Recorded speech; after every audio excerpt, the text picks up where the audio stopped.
वाराणसी जहां अपनी प्राचीनता के लिए विख्यात है, वहीं भगवान शिव की प्रियपुरी रहस्य, रोमांच, किंवदंतियों और लोक मान्यताओं के लिए भी जानी जाती है।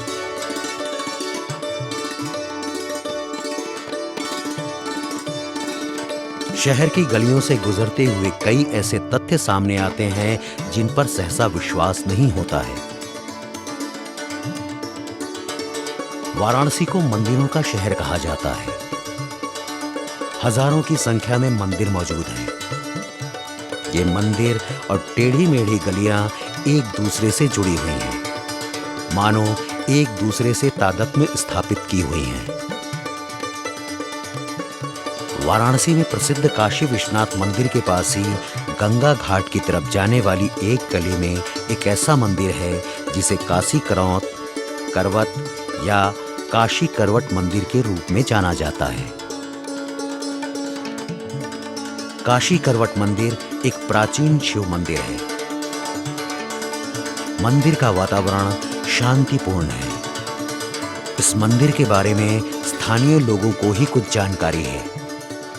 काशी शब्द ही अपने आप में अनूठा है और इस शब्द का अर्थ है काशी का काश्यते प्रकाश्यते इति काशी। अज्ञानता के अंधकार को दूर करके ज्ञान के प्रकाश से भरपूर कर दे, इसे काशी कहते हैं। काशी में सनातन धर्म से संबंधित सभी देवी देवताओं का स्थान सुनिश्चित है। 12 ज्योतिर्लिंग का वर्णन आता है, ज्योतिर्लिंग प्रधान हैं। 12 ज्योतिर्लिंग के उद्भव काशी में द्वापर काल में हुआ है, जैसा कि हमारा स्कंद पुराण वर्णन करता है। स्कंद पुराण के अनुसार काशी में सभी 12 ज्योतिर्लिंगों का उद्भव द्वापर काल में हुआ है, जिसके क्रम में सप्त गोदावरी तीर्थ से भीमेश्वर प्रभु पधारे हैं, जो यहाँ काशी में स्थान उन्होंने ग्रहण किया है। इस स्थान को काशी करवट भी बोलते हैं। काशी मोक्ष के लिए ही प्रधान है। काशी में मोक्ष के लिए लोग प्राणदान करते थे, उसको ही करवट की विधि बोलते थे। तो यह स्थान करवट के लिए ही प्रसिद्ध है। इसी स्थान पर करवट से लोग प्राणदान करते थे। काशी करवट मंदिर के अंदर जमीन पर एक छोटी सी जगह है जहां से नीचे की तरफ स्थापित शिवलिंग दिखलाई पड़ता है। लोक मान्यता में काशी करवट मंदिर को बलि मंदिर भी कहा जाता है। स्कंद पुराण के काशी खंड में काशी करवट मंदिर का उल्लेख मिलता है। काशी खंड में उपलब्ध वर्णन को माना जाए तो भगवान भीमेश्वर महादेव सप्त गोदावरी तीर्थ से काशी आकर अपने भक्तों को भोग और मोक्ष प्रदान करते हैं। स्कंद पुराण के अंतर्गत काशी खंड में 69वें अध्याय में वर्णन आता है, श्लोक संख्या जिसका 119 है। सप्त गोदावरी तीर्था देवो भीमेश्वर प्रभु प्रकाशते लिंग रूपी भुक्त्यै मुक्त्यै नृणामिह। तो सप्त गोदावरी तीर्थ में, सप्त नदियों में गोदावरी तीर्थ महाराष्ट्र में, वहाँ से भीमेश्वर प्रभु काशी को पधार करके यहाँ स्थान ग्रहण किए और यह भोग और मोक्ष के प्रदाता हैं।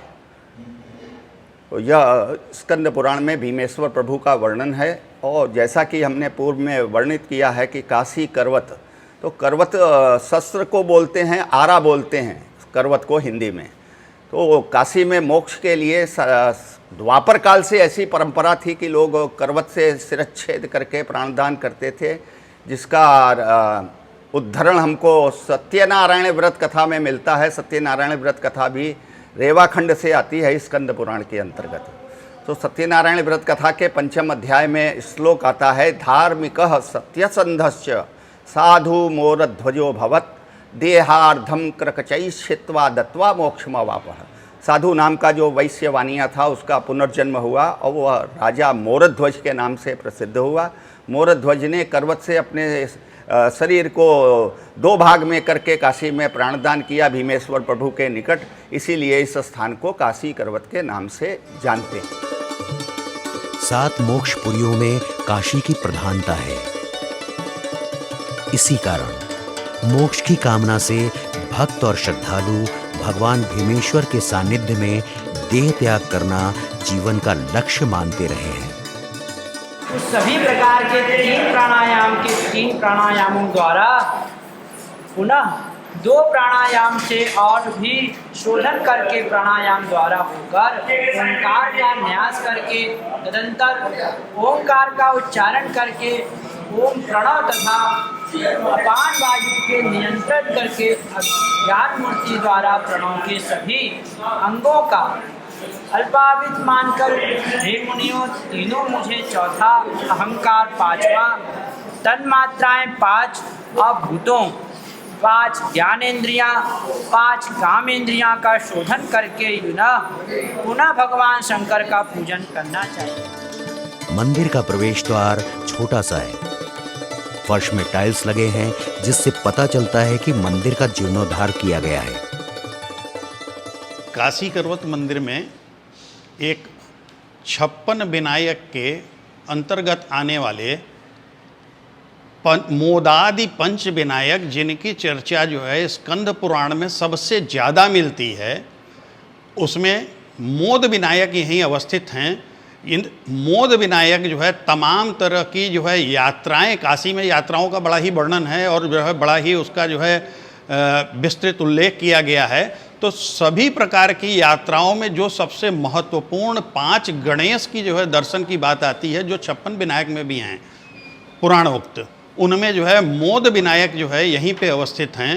इसके अतिरिक्त माँ दुर्गा हैं, जो है महारुद्र देवता हैं, जिनके ऊपर में जो भीमेश्वर के प्रतिनिधि के तौर पे हैं, और उस महारुद्र देवता के ऊपर में हर वर्ष जो है काशी करवत मंदिर में चलने वाले वार्षिक 11 दिवसीय कार्यक्रम के मुख्य देवता जो है वही होते हैं, और वो भीमेश्वर के प्रतिनिधि होते हैं। उन्हीं के ऊपर में सारे के सारे अभिषेक किए जाते हैं। भक्ति काल के कवियों जायसी, कबीर, सूरदास, मीराबाई आदि सूफी संतों ने अपनी रचनाओं में काशी करवट का उल्लेख किया है।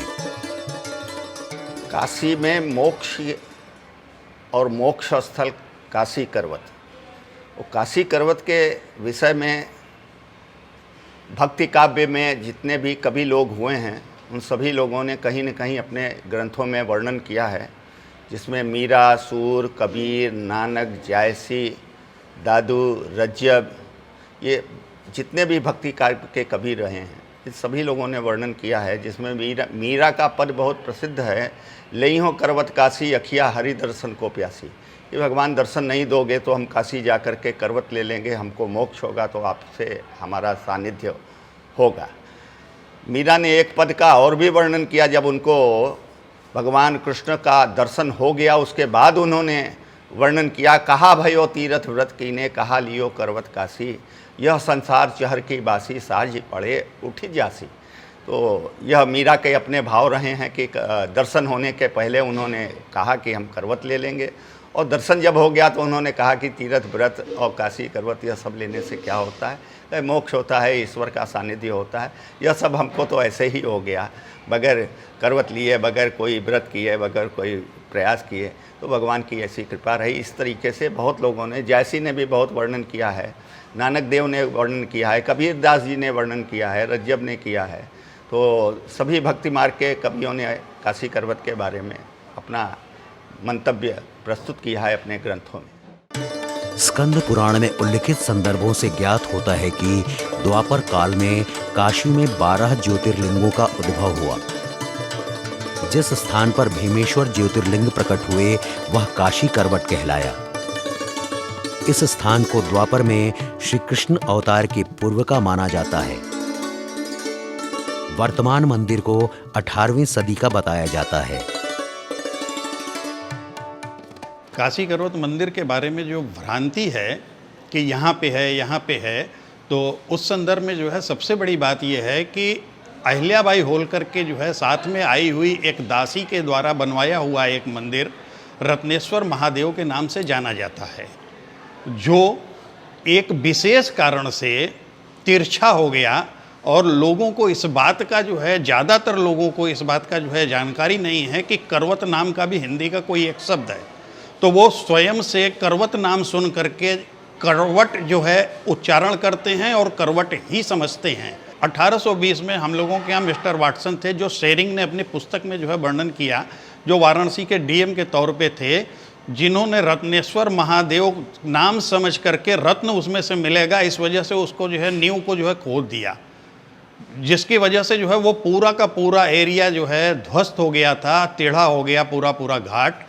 और उस घाट के टेढ़े हो जाने के कारण से जो है लोगों ने जो है अपने से करवट को अप्रभंश करते हुए करवट बोलना शुरू किया और समझना शुरू किया, जिसकी वजह से जो है काशी करवट का जो है भ्रम आज भी लोगों में फैलता है कि काशी करवट नहीं, काशी करवट हो सकता है, और करवट हो सकता है तो यही वो स्थान है। बनारस अपने घाटों एवं मंदिरों के लिए पहचाना जाता है।